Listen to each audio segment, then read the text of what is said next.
네, 방금 들어온 속보 내용부터 확인해 보겠습니다. 삼성전자가 애플의 차세대 칩을 미국 파운더리 공장에서 생산한다고 합니다. 애플의 보도자료를 통해서 나온 내용이었고요.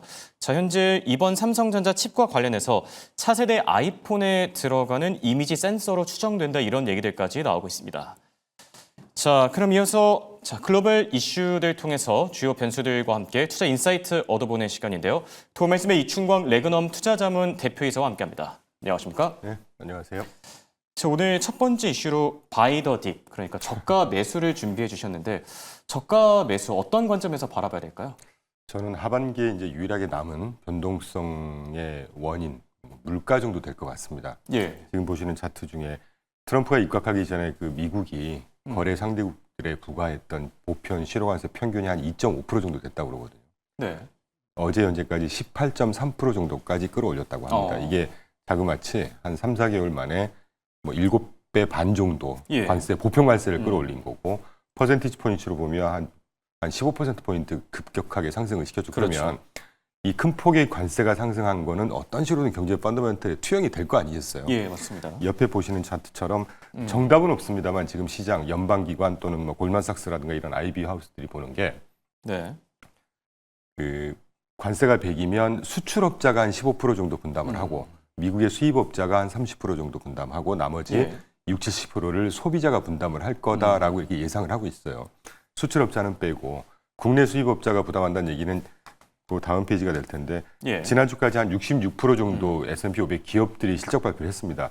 저기 핑크색으로 제가 음영 처리를 해놓은 부분이 네. 뭐 실적 매출 뭐 이런 거 괜찮았는데 가이던스가 공통적으로 관세 때문에 3분기 향후에 조금 더 부담이 될 거다 이런 네. 식의 가이던스를 발표한 기업들이 적지 않게 나오고 있습니다. 핑크색의 가이던스가 안 좋았던 네, 안 좋았던 기업들이 케이스를 예. 제가 그려갖고 왔는데 줄 잡아서 이제까지 발표한 기업 중에 한 30, 40% 정도가 이제 그런 케이스가 있었던 예, 것 같아요. 그게 이런 맞네요. 식으로 수입업자가 30% 부담한다는 얘기는 실적이라든가 또는 그걸 예상하는 가이던스가 지금 실적이 안 좋게 나오고 있고 나머지 60, 70% 소비자가 부담한다는 얘기는 저는 지난주, 지지난주 발표된 예. CPI라든가 PCE 물가에서 시장의 대세를 바꿀 수 있을 만한 강도는 아니었지만 이 관세가 물가에 어떤 식으로 발현이 되기 시작한다고 판단하고 있습니다. 네. 그거에 그리고 지금 방금 전에 속보가 하나 들어왔는데요. 트럼프 대통령 반도체 관세를 이르면 다음 주쯤에 발표하겠다라고 했는데 네, 방금 전에 전해진 속보입니다.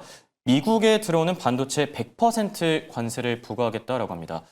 다시 한번 전해드립니다. 트럼프 대통령 미국에 들어오는 반도체 100% 관세를 부과하겠다라고 밝힌 점, 네, 투자하실 때 참고하시면 좋을 것 같고요. 네, 계속해서 말씀해 주시죠. 네네, 되게 중요한 내용이죠. 네. 저게 무슨 뜻이겠습니까? 우리나라로 들어와서 생산해 이런 얘기 아니겠어요? 아까 그렇죠. 삼성전자 속보도 예, 알려주셨잖아요. 맞습니다. 지지난주인가요? 그 테슬라하고 삼성전자 계약했다고 그랬지 않습니까? 예. 23조 뭐 잭팟이다 예. 좋았죠. 뚜껑 열어보니까 미국 가서 생산하는 거잖아요. 그렇죠. 트럼프의 정부 일관성 계속 그렇게 가져가는 겁니다. 그러면 미국 경제에 결국은 보탬이 되는 이런 식으로 계속 끌고 가고 있다는 거죠. 네. 관세도 그렇게 활용이 되는 거고. 하여튼 어떤 식으로든 예. 소비자가 부담한다는 얘기는 향후에 지금 지난달 거부터 계속 이번 달에 발표된 거부터 발현이 되기 시작한다고 보고 있는데 그게 피크가 이제 8, 9월 달 정도에 네. 본격적으로 물가에 반영이 될 거예요. 저는 그래도 일시적으로 끝날 거라고는 봅니다. 예. 이게 이제 변동성의 요인이 될 거다. 그러면 펀더멘탈이 크게 바뀌는 게 없다고 저는 예. 판단을 하고 있는데 그런 상태에서 물가 때문에 시장이 조금 흔들린다? 그건 저가 매수 기회다. 이런 의미로 이제 바이더 딥을 좀 추천을 드리고 있습니다. 네. 결국에는 인플레이션이 변수가 될 텐데 이게 뭐 장기적인 이슈가 되진 않을 것이고 8, 9월쯤에 일시적이기 때문에 이때 저가 매수 기회를 잡으면 좋을 것이다. 바이더 딥 첫 번째 주제로 선정해 주셨고요. 자, 이와 함께 두 번째 이슈로는 이 거시 환경과 관련된 얘기들을 준비해 주셨는데 금리 인하에 대해서는 어떻게 생각하시죠? 이제 금리 인하 우리가 보통 금리라고 하면 두 가지가 있죠. 정책 금리를 결정을 하는 패드 컷이 예. 있을 것이고 그거에 따라서 이제 시장에서 형성되는 시장 금리가 있을 거 아니겠어요. 그렇죠. 어제 10년물 경매했는데 조금 안 좋았습니다. 네, 맞습니다. 뭐 좋다 안 좋다 하는 것이죠. 그 금리가 이제 어떤 식으로 될 거냐. 정책 금리는 솔직히 말씀드리면 8, 예. 9월 달에 두 차례 지금 거시 지표 발표가 남아 있습니다.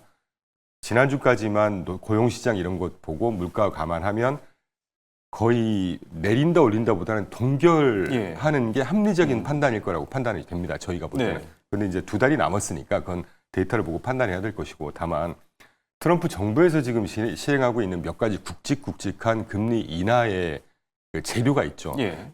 자료만 따로 말씀 안 드리고 지난주에 QRA 발표됐죠. 예. 그 분기별 국채 발행 계획 발표됐습니다.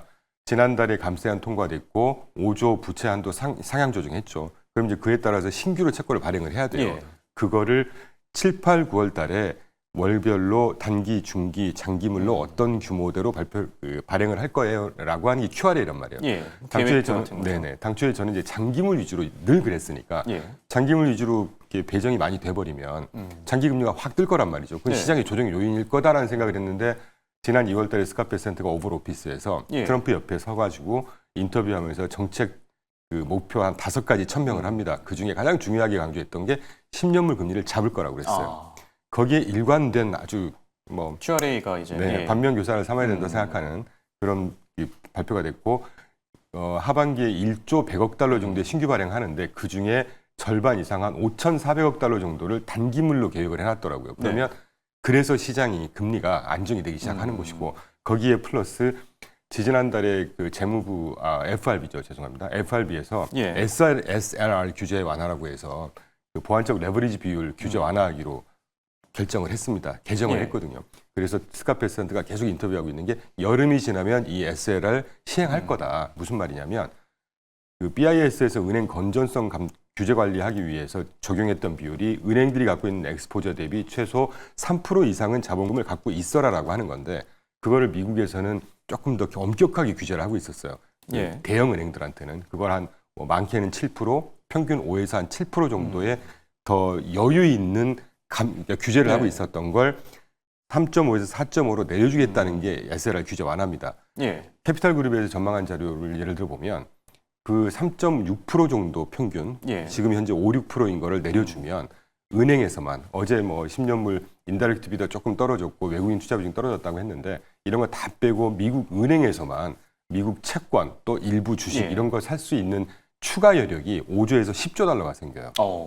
그렇게 되면 배드컷하고 상관없이 예. 정작 우리가 배드컷을 중요한지 보는 이유는 정책금리가 진짜 중요한 건 시장금리의 기초가 되는 것이거든요. 예. 시장금리가 지금 정책금리를 지금 되게 좀 까다롭게 보고 있지 않습니까? 그렇죠. 파월이든 패드가. 예. 근데 이거하고 상관없이 시장금리를 안정시킬 수 있는 이런 굵직한 요인들을 시행을 앞두고 있기 때문에 시장금리가 저는 안정이 될 거라고 보는데 다만 금리에 영향을 미치는 변수가 대표적으로 한 3개, 물가, 수급, 경제성장인데 예. 이제 이런 면면들을 봐야 얼마나 떨어질 건지를 우리가 가늠할 수 있을 텐데 지금 현재까지는 네. 지금 한 4.5 가까이 갔다가 4.2 어제 살짝 뜨고 4.23 이렇게 됐는데 4% 이 수준보다는 초반 어쨌든 뭐 하향 안정화는 될 거지만 그렇지만 이게 뭐 3% 중반이 간다거나 예. 이런 상황은 아닐 것 같아요. 왜냐하면 아까 모두에 말씀드렸는데 물가 상승 예. 여지가 지금 남아 있지 않습니까? 그렇죠. 이런 거 보면 그때그때 또 봐야 되겠지만 3% 후반 내지는 4% 초반 정도까지는 하향 안정화되고 다시 말씀드리면 예. 다시 10년물 장기 금리가 막 4.5, 4.8 가고 이런 상황 때문에 시장이 조정을 받을 일은 가능성이 낮지 않을까. 네. 그 정도 생각이 듭니다. 이게 사실 굉장히 궁금했던 게 10년물 국채 금리가 빠진다고 하면 이제 정말 뭐 3% 중반까지 내려가는 거냐 궁금했던 분들이 많았을 것 같은데 그 정도는 좀 이제 무리다 이렇게. 네, 왜냐하면 물가 아직 상승 예. 압력 남아 있는 상태고 이 관세든 물가든 이런 것들 때문에 뭐 자세히 다루진 예. 않겠지만 지금까지 발표된 그 거시 지표들 보면 소비 이런 것들도 서서히 이제 좀 감속을 하고 있단 네. 말이에요. 우려할 만한 수준은 아니지만 소비가 감속하고 있다는 얘기는 우리가 인플레이션 경제학적으로 3가지 중에 디맨드 풀 수요가 막 견인을 해서 끌어가는 인플레이션의 예. 상승 압력이 조금 떨어지는 거 아니겠습니까? 고용 시장도 걱정할 수준은 아니지만 역시 조금씩 감속을 하고 있다는 측면에서 보면 이게 심각한 수준은 아니겠지만 잠재, 악재, 변동성 요인, 물가는 예의주시해야 될 것 같습니다. 그렇기 때문에 장기금리, 10년물 금리가 네. 시장의 조치에도 불구하고 이렇게 큰 폭으로 하락하지는 않지 않을까 네. 하는 생각이 듭니다. 근데 이 시점에서 사실 궁금한 부분이 앞서서 얘기해 주신 부분에서 지금까지 발표된 경제 지표들 봤을 때 금리 동결에 나선 게 좀 더 합리적이다 이런 얘기를 해주셨잖아요. 그런데 지난주에 이제 고용 쇼크가 발생한 이후에 금리 인하 가능성이 엄청 올라갔거든요. 뭐 B컷 가능성까지 나오니까요. 이런 부분은 어떻게 보고 계시죠? 굉장히 중요한 질문을 해주셨고 여담이지만 저는 지지난주 예. FOMC 이전까지만 해도 저의 느낌은 그랬어요. 7월 달에 깜짝이나 하지도 않을까? 할 수도 있지도 않을까? 근데 이제 방송에서 몇 번 뭐 예상대로 동결은 했지만 근데 앵커님 아까 노동시장 말씀 주셨잖아요. 연초부터 제롬 파월이 뭐라고 그랬습니까? 노동시장을 중심으로 주시하고. 우리는 정책 집행을 기준을 삼을 거다. 그렇죠. 5월달, 6월달 거가 뚜껑을 열어보니까 25만 8천 개가 자그마치 일자리가 사라졌다는 예. 거잖아요. 그렇게 그 기준으로 우리가 따지기 시작하면 5월달에 금리 인하시켰어야 됩니다. 그렇죠. 예, 맞습니다. 어쨌든 실기한 거예요.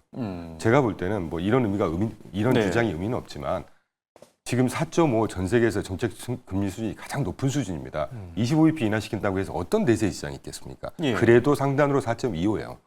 그리고 이거 인하시킨다고 해서 물가가 천정부지로 더 솟을까? 저는 그렇지 않을 것 같거든요.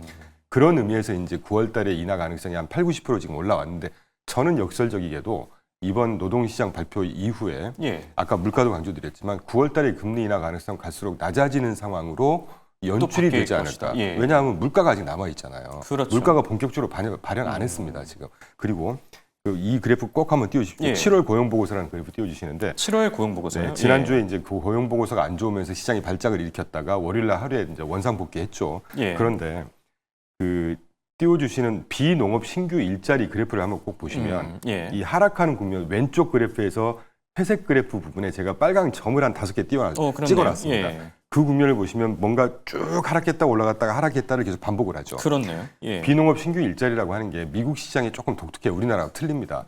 여름 정도가 되면 계절성이 있어요. 예. 공장을 막 가동을 하고 하면 이게 녹도 슬고 노후가 되잖아요. 기계 설비들이. 그럼 매년 여름에 한두 달 정도 예. 레노베이션 쉬어가는, 예. 또는 교체 작업을 합니다.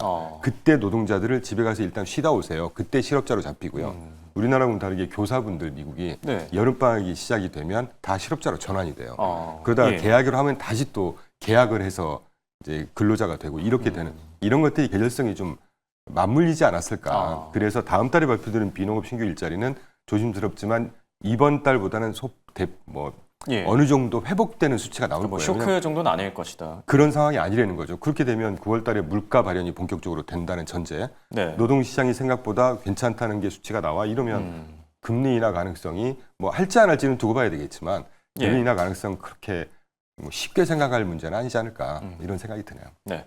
금리 인하와 관련해서는 뭐 지금은 기대감이 커진 상황이지만 갈수록 좀 줄어들 가능성이 있다. 이렇게 진단해 주셨고요. 끝으로 기업들의 펀더멘탈은 어떻게 평가하고 계시죠? 저는 이번 2, 4분기 때 기업 실적 생각보다 좀 안 좋지 않을까. 예. 전망을 분기별 EPS 성장률 한 4.9% 정도 시장에서 컨센서스로 봤거든요. 예. 지난주 66% 발표된 기업들의 평균을 쭉 보니까 6.4% 되고 이걸 블렌디드라고 합니다. 발표된 걸 미루어 500개 전체를 추정을 해보니까 10.3% 가까이 나와요 지금. 예. 그러니까 예상보다 굉장히 잘 나오고 있습니다. 그러면서 이 그래프 한번 옆에 보시면 기업 이익 수정이라고 하잖아요. 뭐 어닝스 네. 리비전이라고 하잖아요. 이게 4월까지 아주 급전직하를 하다가 굉장히 탄력적으로 회복을 하는 모습을 예. 보이고 있어요. 시장의 대부분의 하우스들이 이렇게 올 3분기, 4분기, 내년 1, 2, 3, 4분기로 갈수록 많게는 분기별 그 EPS 연간 성장률이 막 13%, 14%까지 굉장히 높게 보고 네. 있습니다. 펀더멘털 좋아진다는 얘기 아니겠어요? 그렇죠. 하반기로 갈수록 그래서 저는 우상향, 여러 뭐 악재 또는 불확실성에도 불구하고 이 기본적인 정책의 어떤 서포티브한 이런 네. 힘이라든가 기업 실적의 어떤 개선세라든가 이 정도면 우상향 양적 성장 기대해봐도 되지 않을까 하는 생각이 듭니다. 알겠습니다. 지금까지 도움 말씀을 이춘광 레그넘 투자자문 대표이사와 함께했습니다. 감사합니다. 네, 감사합니다.